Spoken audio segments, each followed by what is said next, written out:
Hello दोस्तों, महाभारत के एक और किस्से में आप सभी का स्वागत है। यहाँ कहानी ऐसे योद्धा की है जिसे लोग दानवीर कर्ण के नाम से जानते हैं। कर्ण पांडवों में सबसे बड़े भाई थे और इस बात का पता सिर्फ माता कुंती को ही था। कर्ण का जन्म कुंती के विवाह से पहले ही हो गया था, इसलिए लोक लाज के डर से कुंती ने कर्ण को छोड़ दिया था। लेकिन कर्ण का जन्म कुंती के विवाह से पहले कैसे हो गया, इसके पीछे भी एक कहानी है।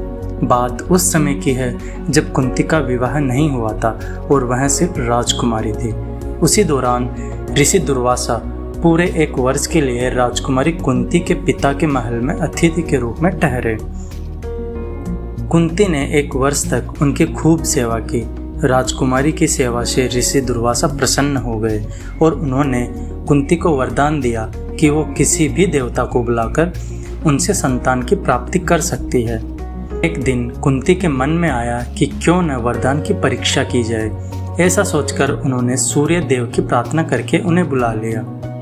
सूर्य देव के आने और वरदान के प्रभाव से कुंती विवाह के पूर्व ही गर्भवती हो गई।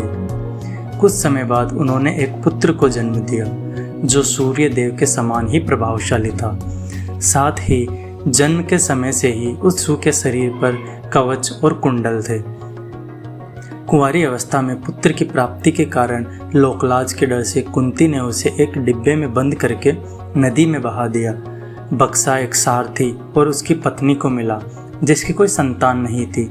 वो दोनों कर्ण के रूप में पुत्र को पाकर बहुत खुश और उसका लालन पालन करने लगे।